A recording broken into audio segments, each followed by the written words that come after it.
Viernes 17 de noviembre. Saludos, señoras, señores, bienvenidos como cada día a este programa, a esta revista de prensa, al recorrido que hacemos a diario por las portadas de los periódicos que se publican en Córdoba, Diario Córdoba, ABC, El Día, y como siempre también vistazo a la prensa digital. Hoy hay un tema que, como viene siendo habitual esta semana, de ámbito nacional copa las portadas, y fue ayer la votación de la que salió elegido presidente del Gobierno, Pedro Sánchez. El Diario Córdoba ha escogido este asunto para su apertura. Sánchez inicia un mandato, el tercero, bajo la dependencia de Esquerra Republicana y Junts, bajo la dependencia de los independentistas, aunque parezca es un juego de palabras. El líder del PSOE insiste, pese a la incertidumbre, en la mayoría progresista. Feijóo, al felicitar a Sánchez, tras ser reelegido en el cargo, le dijo: esto es una equivocación. El PP alerta de las próximas enmiendas independentistas a la ley de amnistía. Bueno, poco hay que contar en cuanto al asunto este de la mayoría progresista. Hay que recordar que de los 179 diputados que ayer votaron a favor de Pedro Sánchez, hay un grupo importante, una decena, que son de derechas. PNV y Junts per Catalunya son partidos de la derecha vasca y catalana respectivamente, con lo cual esa mayoría progresista pues no se da. Lo que ocurre es que es verdad que hay compatibilidades entre la derecha nacionalista o independentista con el Partido Popular, básicamente a consecuencia de la presencia de Vox. En fin, que eso es otro cantar. En cuanto a las enmiendas de ley de amnistía, ayer dijo González Pons que el texto que se ha registrado por parte del PSOE no es el que pretenden aprobar, que tanto Esquerra Republicana como Junts per Catalunya tienen enmiendas que van a incluir a la ley y que van a aprovechar su mayoría para sacar adelante. Bueno, habrá que ir viendo las enmiendas cómo van. En ámbito local, el presupuesto municipal de 2024 sube el 14%, hasta 536 millones de euros. Ayer se presentó este proyecto que aprobó la Junta de Gobierno local, que ahora tiene que aprobarse en pleno, luego tiene que recibir las alegaciones, bueno, antes del pleno incluso tiene que recibir el dictamen consultivo de varios órganos que no son vinculantes, pero sí que hará falta que llegue, luego la aprobación en pleno, luego periodo de alegaciones, luego aprobación definitiva y entrada en vigor. Así que por el momento conocemos el proyecto o el anteproyecto incluso de presupuesto. Córdoba, dice el diario Córdoba, Córdoba estrena un plan contra el cambio climático con 80 medidas y 63 millones. Ayer el pleno que se celebró, el pleno ordinario correspondiente al mes de noviembre, pues aprobó el plan contra el cambio climático, que no aporta demasiada novedad a lo que ya se ha ido filtrando, pero que sí parece que es un paso firme para combatir desde Córdoba, en la medida de nuestras posibilidades, los efectos del cambio climático y del calentamiento global fundamentalmente. También hace referencia a los Grammy Latinos que se celebraron ayer en Sevilla. La primera vez que sale en Estados Unidos, se cantó por martinetes, dice, el primer sonido de la gala. El diario ABC, para la apertura también se marcha este asunto, el tema de la elección de Pedro Sánchez. Sánchez logra la investidura, pero no la legislatura, dice el diario ABC. El PSOE celebra la incorporación de Puigdemont al gobierno Frankenstein, que yo creo que al gobierno no es el pacto de gobierno. El gobierno creo que por ahora solo lo van a conformar PSOE y Sumar, pero en fin, dice el PSOE celebra incorporación de Puigdemont al gobierno Frankenstein, pero con la advertencia de sus socios independentistas de que tendrá que pagar su apoyo ley a ley. En la foto, Yolanda Díaz y Pedro Sánchez, que se besan o están a punto de besarse, tras lograr el sí del Congreso por 179 votos a favor y 171 en contra, mayoría absoluta. Hacía tiempo que no había mayorías absolutas, porque en la anterior legislatura, cuando gobernó Pedro Sánchez también, se consiguió un aprobado raspado en segunda votación, con la mayoría justita, y ahora se ha conseguido una mayoría más holgada, mayoría simple en el caso, más holgada, que ha permitido evitar la segunda votación. Bueno, este asunto que dice ABC de la legislatura o la investidura, saben que el PSOE ha insistido muchísimo que el acuerdo que se ha firmado con todos los grupos, con Sumar fundamentalmente, y a partir de Sumar el resto de formaciones minoritarias, Esquerra, Junts, PNV, los gallegos, Bildu, los canarios, etcétera, pues es un pacto para toda la legislatura, es decir, no solamente para elegir presidente, sino para aprobar leyes. Es lo que hablamos antes, el PNV está a las antípodas de Sumar, con lo cual es complicado que la misma ley la aprueben los dos. Junts per Catalunya es un partido bastante liberal en cuanto, por ejemplo, al tratamiento económico, y es muy distinto al BNG, por ejemplo. Es decir, que eso de que sumen esos mismos 179 votos en cada ocasión es complicado, pero también es complicado que el PP vote igual que Bildu o Vox, ¿no? Entonces luego hay que echar números votación a votación. Dice también el diario ECE en su portada que la Eurocámara examinará el Estado de Derecho en España. La conferencia, que reúne a los líderes de todos los grupos políticos, ha incluido el debate de urgencia en el pleno del próximo miércoles. Me parece muy bien que la Eurocámara lo haga. Creo que es su obligación vigilar por el cumplimiento de la legislación en todos los países, y si hubiera algún tipo de irregularidad, que se notifique. En cualquier caso, esto de las mayorías siempre se queja el que no las tiene, porque igual que el Partido Popular lamenta que esta suma de partidos de votos suficientes para que Sánchez sea presidente, hay que recordar que la Eurocámara va a examinar a España porque ahí el PP sí que es mayoría.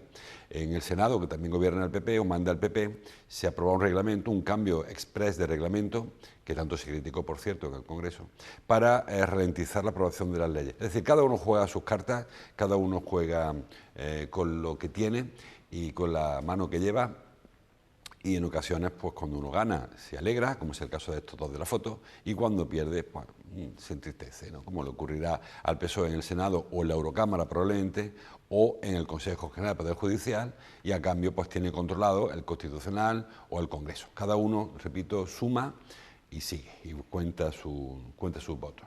El diario El Día también abre con este asunto: Sánchez, presidente para una legislatura marcada por la amnistía. Yo aquí discrepo, creo que la amnistía va a ocupar los primeros meses de la legislatura y que a partir de ahí toca otro tipo de política. Llevamos mucho tiempo en precario, las elecciones fueron en julio, recuerden, pero hubo elecciones también en marzo, y aquellas autonómicas, o sea, en mayo fueron las municipales y autonómicas, y eso hace que haya una precariedad y haya una situación como de inestabilidad en los gobiernos que hace falta terminar. Entonces yo entiendo y espero que el tema este de la amnistía pues dure esos 2 o 3 meses, que es lo que va a tardar. Para enero o febrero parece que se resolverá una vez que pase el trámite del Senado, donde el PP lo va a ralentizar para que estire un poquito más y dé tiempo a que vaya cambiando la opinión pública, que no sé si serviría para algo. En cualquier caso, para febrero o marzo este asunto debería quedar zanjado, para alegría de unos y para tristeza de otros, y de ahí en adelante pues habrá que gobernar normal, porque España necesita seguir avanzando. Dice el diario El Día también una foto local, la única foto local que vemos por aquí, de Miguel Ángel Salas: nueva vida entre incubadoras y respiradores. Hoy se celebra el Día Mundial del Niño Prematuro. No sé cómo se llama exactamente el día, pero es algo parecido a eso. Y el Día Mundial del Prematuro, sí. Y entonces, bueno, pues varios periódicos, el diario El Día, también lo hace el diario Córdoba, pues dedican siendo reportajes a este asunto, a la neonatología, la unidad de neonatología, como los niños, las niñas con menos de 6 meses, pues tienen que ser atendidos para conseguir su supervivencia. La unidad de neonatología, dice, atiende a los bebés prematuros el 9% del total de los nacidos. Aumenta el porcentaje. Hace unos años era el 5, ahora ha pasado al 9, era casi el 6, ha pasado al 9. Es verdad que hay varios factores que ahora repasaremos de por qué aumenta el porcentaje, que no el número, sino el porcentaje de prematuros. También habla el diario El Día de que Córdoba aprueba las medidas contra el cambio climático, que ya hemos visto antes en otro periódico, que Jiménez ilumina la Navidad de 250 ciudades. Evidentemente no vamos a poner en duda ahora la capacidad de iluminación de Jiménez para encender la Navidad en el mundo, porque con lo que empezó siendo una empresa en Puente Genil se va expandiendo y vemos que llega, ahora daremos un repasillo, si da tiempo, llega a iluminar pues, medio mundo, entiéndanme, ciudades importantes, obviamente cada país tiene sus propias empresas de iluminación. Y por último, el Ayuntamiento tendrá 536 millones de presupuesto en 2024. Bueno, vamos con el repaso. Empezamos precisamente por ahí. El tema del presupuesto lo ven todos los periódicos. Ayer el Ayuntamiento presentó el Gobierno municipal, casi por sorpresa, me quedo en casi, para no decir por sorpresa, el proyecto de presupuestos. Ayer había pleno municipal, el pleno municipal correspondiente al mes de noviembre, y unos minutos antes el alcalde y la concejala responsable de Economía y Hacienda, Blanca Torrent, pues comparecieron ante la prensa para presentar el proyecto de presupuestos. La posición a los grupos que no son el PP le sentó regular, porque además de que retrasó el pleno, el inicio del pleno, pues ellos decían que no tenían esa información y se enteraron algunos de ellos por los periódicos. El presupuesto aumenta un 14%. El presupuesto consolidado, que es el que suma el de la casa matriz, el de capitulares del ayuntamiento, con las empresas públicas, con Ocorsa, Sadeco, Indeco, etcétera, Gran Teatro, asciende a 535,9 millones de euros. Es un 14% más que el ejercicio anterior. Hay algún truquillo en cuanto a esto del incremento, fundamentalmente que se incrementa bastante. Pues en cuanto a los ingresos, unas aportaciones que hace la Junta de Andalucía a la ley de dependencia, fundamentalmente para el tema de la ayuda domiciliaria, y eso ha hecho que aumente los ingresos y por lo tanto puedan aumentar los gastos, porque en otros capítulos se retienen los ingresos, como es el gasto, como saben, por tasas e impuestos municipales que se congelan o incluso bajan. Entonces, bueno, pues hay capítulos en los que los ingresos aumentan bastante. Por ejemplo, impuestos directos bajan, se pierden 3 millones de euros. 3 millones, ¿no? Sí, 3 millones de euros. Impuestos indirectos se mantiene prácticamente. Las tasas, ahí sí que hay algún incremento por otros motivos, por las tasas, no por los impuestos. Y luego las transferencias, pues donde hay una importante subida de 30 millones de euros más, que es la que le decía que compensa un poquito o habla de esto. El más social de la historia, como insisto, son 31 millones de euros más que envía la Junta de Andalucía por el tema de la ley de dependencia y de la ayuda domiciliaria, que es lo que dispara este apartado y hace que sea cierto esta afirmación de Bellido de ayer, que es el más social de la historia. Esto lo oímos todos los años, pero como los impuestos suben cada año un 5, un 7%, un 3%, pues siempre aumenta esa partida y siempre es el más social de los que llevamos, ¿no? De la historia hasta ahora, habría que haber dicho. El año que viene serán también más sociales que esto. Si bien esa cantidad que publica Noelia Santos en el titular no habla de esos 536 millones, sino 394, porque esa es la cantidad del presupuesto de la empresa matriz, del ayuntamiento en sí, apartando o sacando del presupuesto las empresas y organismos públicos. Insisto, pues la Sadeco, Ocorsa, Emaxa, el Instituto de Deportes, el IMAE, el Instituto de Gran Teatro, sí, el IMAE, el Jardín Botánico, todas esas empresas pues suman esos 140 millones de euros que faltan a la cantidad que indica ese titular. En el papel habla de 536 porque esa es la cantidad, efectivamente es así. Proyecto más importante, bueno, pues se habla del Anillo Verde, de los parques que se están construyendo, habla de que se va a impulsar durante este año próximo el Córdoba Arena, que recuerden, va a ser el polideportivo que sustituya no es que vayan a echar abajo el otro, a Vista Alegre, pero sí que para grandes eventos se va a optar por un nuevo pabellón polideportivo y dejar Vista Alegre como más sala de barrio, porque es verdad que con el tiempo se ha quedado un poquito antiguo, ¿no? Con su piscina cubierta pequeñita y con sus instalaciones, bueno, que hace falta un lavado de cara.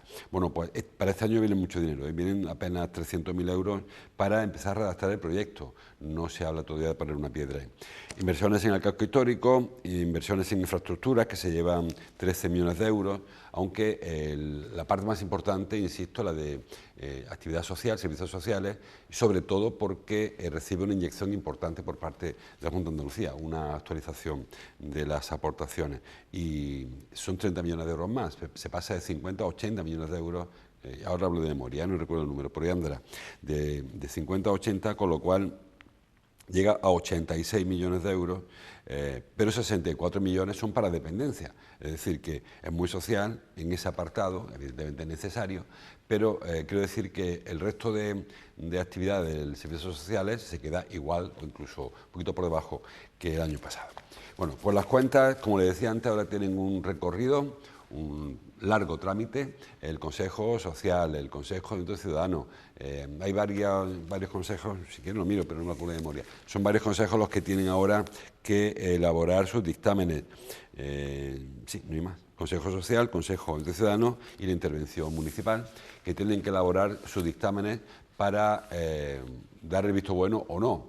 Ninguno de los tres son vinculantes, es decir, si el Consejo Social o el Consejo de Ciudadanos dijeran que le parece que son presupuestos inapropiados y lo echen para atrás, dirá al gobierno municipal que vale, que lo anoto y punto. El de intervención es un poco más vinculante. Intervención, como saben, es el control económico del ayuntamiento, porque ahí sí que levantaron un reparo. Si dijeran que los presupuestos no se ajustan a normativa, el alcalde puede levantar el reparo igual y seguir adelante. Pero ahí ya sí que hay un problema con respecto a la legalidad o futuros recursos que hubiera. Saben que los principales delitos a los que suelen enfrentarse los políticos, no lo debido, los que suelen enfrentarse son malversación y prevaricación. La prevaricación es cuando un político toma una decisión a sabiendas de que es injusta, que eso suele ser a partir de que haya informe de secretaría que diga, mire usted nombre a quien quiera o apruebe lo que quiera, pero que sepa que esto es ilegal. Bueno, pues si eso luego avanza, puede llegar a la prevaricación. Y el de malversación es parecido, pero con el tema económico. Si le dice el interventor o interventora, en caso de Córdoba, que este gasto no está justificado y se levanta el reparo y se sigue adelante, ahí puede dar lugar a una malversación. Digo así, muy por encima, evidentemente tiene mucho más flecos. Pero para que entiendan un poco los informes por cómo van, ¿no? Consejo Social es un informe de un órgano consultivo, el Consejo de Ciudadanos otro informe, intervención es un informe un poco más técnico. Cuando lleguen esos informes, hay un mes para que se redacten esos informes, el proyecto irá a pleno. En el pleno mayoría absoluta, como saben, del PP, absolutísima, si sumamos a Vox, que parece bastante dispuesto a apoyarlo inicialmente, aunque poco se conoce de las negociaciones. Digo, si se aprueba, una vez que lleguen los informes, se aprueba en pleno y se publica para su alegación. Y ahora ya cualquier ciudadano, cualquier grupo político puede presentar alegaciones, correcciones al presupuesto. Una vez que pase ese trámite, pues también se aprobará definitivamente ya en el pleno y entrará en vigor. Hombre, se calcula, dijo ayer Bellido, a mediados de enero, quizás sea mucho correr, porque hay un mes para el informe y otro mes para las alegaciones. Esos 2 meses están ahí, con lo cual es difícil que salga, y 2 plenos, además, es difícil. Bueno, si los informes que tienen que llegar se aceleran y no se agota el mes que tienen para presentarlo, se pueden acortar un poco los plazos. Yo creo que para febrero, que no es el 1 de enero, como debía ser, pero no es tampoco como ha ocurrido con el pleno de este año, que se aprobó creo que en septiembre, con lo cual, bueno, hemos avanzado bastante en ese sentido. El diario ABC habla de que, hablando del tema este del presupuesto, del incremento de la deuda municipal. Saben que la deuda es el dinero que el ayuntamiento tiene pedido en préstamo a los bancos. Igual que cualquier familia, igual que economía doméstica, pues el ayuntamiento también tiene su deuda con los bancos. Dice que el coste de la deuda municipal supera los 32 millones de euros a consecuencia de la subida de los tipos de interés, que también le pasa lo que a la familia. Cuando a una familia le suben el tipo de interés, pues se dispara el recibo mensual, y en el ayuntamiento pues también ocurre igual. No lo encuentro en la versión en papel, así que me quedo de memoria. Bueno, lo dijo ayer Bellido, se va a intentar bajar la deuda con la remanente, con el dinero que sobre de este año y el que sobró el año pasado. Porque, claro, cuanto más dinero tengamos pedido prestado, más dinero hay que pagar de intereses. El tema de la deuda, yo siempre lo digo, tener una deuda no es grave, ni en el ayuntamiento ni en una casa, siempre que podamos hacer frente a los pagos mensuales. Lo que no se puede hacer es pedir una deuda y luego no poder pagar el crédito, porque eso sí que nos lleva, en el caso de una economía familiar, pues incluso un embargo, en caso del ayuntamiento a la quiebra, literalmente, cuando no puede hacer frente a sus pagos, al ayuntamiento o a cualquier institución. Entonces está bien que que se controle la deuda. Yo entiendo que cuando no hay capacidad para invertir, se ha ocurrido en Córdoba y en Málaga, en Sevilla y Madrid, pues hay que pedir un crédito a un banco y con ese dinero pues hacer el polideportivo nuevo o el tanque de tormentas o como sea, ¿no? Es decir, que la deuda en sí no es mala siempre que sea una deuda medida. Hay quien cree que no se debe destinar los remanentes a amortizar deuda, porque están para otra cosa los remanentes. Saben que a partir de la crisis del 2008, el ministro Montoro entonces, pues rechazó que se usaran los remanentes para otra cosa que no fuera para reducir la deuda. En esa época había una deuda pública enorme, tanto municipal como autonómica como nacional, y se utilizaron lo que iba sobrando para amortizar deuda. Pero claro, también es verdad que eso limita la capacidad inversora de los ayuntamientos, que no deja de ser un motor de la economía local. La construcción, también los servicios, también las empresas que se dedican al servicio, quiero decir, los eventos, todo eso se resiente cuando los ayuntamientos no tienen dinero para gastar y en ocasiones hay que pedir un crédito. Así que me parece interesante que se controle la deuda, pero no creo que sea necesario renunciar a pedir un crédito, igual que las familias lo hacen, porque si hubiese que esperar a ahorrar en la huchita para comprarse un piso, igual cuando muchas familias cuando lo compraran ya era para los nietos, ¿no? Bueno, pues se pide crédito y se va pagando al banco, al prestamista, en lugar de hacerlo a la constructora, tanto monta, con los intereses que correspondan. Bueno, también ayer en el Pleno le decía, esto fue antes del Pleno, porque el Pleno era el Pleno del mes el Pleno ordinario del mes de noviembre, con lo cual no entró este asunto. Como casi siempre suele ocurrir, hubo una parte resolutiva y una parte propositiva en los plenos. La resolutiva, donde se aprueban las resoluciones del Gobierno, y la propositiva, que es donde se las propuestas municipales. Las propuestas, bueno, hubo alguna cosa interesante. Hubo una propuesta de nuevo por el tema de la ley de amnistía, que también salió adelante, porque, insisto, hay mayoría absoluta de PP, con lo cual cualquier propuesta que se haga, sea adelante, en la que se rechazaba la ley de amnistía. Luego hubo una otra propuesta interesante. Por ejemplo, se habló de la zona de gran afluencia turística, que se decidió, lo señalan los periódicos también, pues repensar, darle una repensada, porque no está claro que beneficie a la ciudad. Y eso lo trae ABC, por ejemplo. Titula: el Ayuntamiento quiere restringir la libertad de horario del comercio antes de marzo, que es cuando entrará el segundo tramo. Saben que hay dos tramos, la ley, esta ley de la zona de gran aglomeración turística, lo que hace es que permite que durante 2 periodos al año se pueda abrir a cualquier hora del día los establecimientos, cualquier día de la semana. Bueno, pues hay 2 franjas, una es marzo y abril y mayo, sí, y siempre que la Semana Santa caiga en marzo, y el otro es septiembre y octubre. Bueno, pues lo que se pretende ahora es acotar un poquito más este asunto y sobre todo delimitarlo a la zona que realmente es turística. Aquí hubo, saben, un problema de interpretación legal de lo que significa zona turística. Hubo empresarios que entendían que si hay un hotel en el Brillante, aquello también es zona de aglomeración turística, por lo tanto los establecimientos del Brillante también tienen derecho a abrir los domingos que quieran. Bueno, es una interpretación.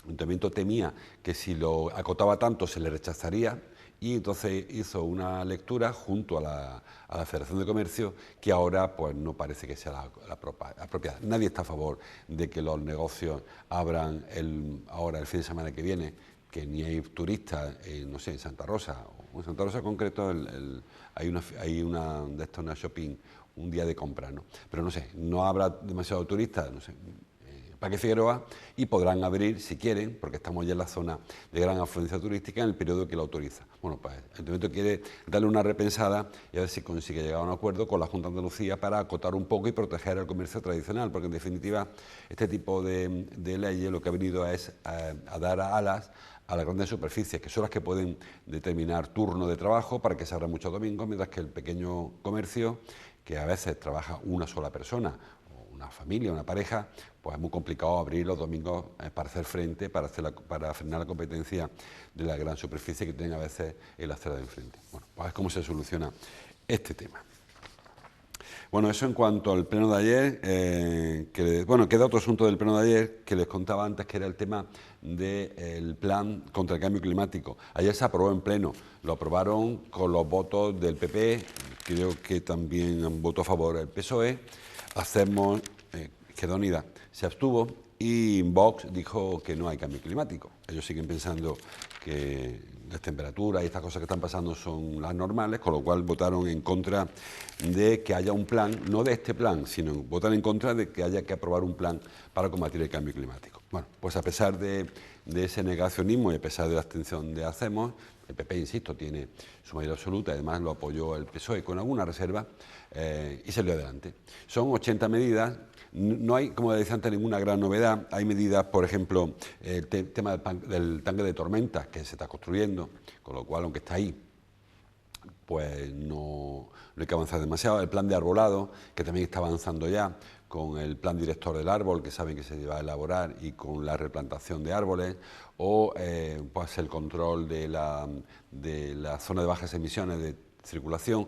Ahora, si recuerdan, del 1 de enero, la zona de bajas emisiones coincide con la zona ACIRE, es decir, que Córdoba tiene esos barrios donde no se puede circular si no se tiene una etiqueta cero o etiqueta eco en el vehículo, o si se es vecino del barrio, con lo cual al final no ha supuesto ningún tipo de reducción de tráfico. Pero en fin, hay una zona que habrá que modificar. Y luego algún otro asunto, ¿no? El cálculo de la huella de carbono, que habrá que ver cómo se controla, la contaminación, el control de la eficiencia del agua, el tema este del agua regenerada, todo este tipo de proyectos que ya hemos ido conociendo en las últimas semanas o incluso meses, pues se ponen ahora negro sobre blanco en un plan con una financiación de 63 millones de euros, que dice el PSOE que es insuficiente, dice el PP que se van a pedir fondos a la Unión Europea, de la Next Generation, y que hay también otra vía de financiación. Bueno, pues a ver si funciona. Yo creo que, a excepción de Vox, todos somos conscientes de que hay un problema con la temperatura, con el clima,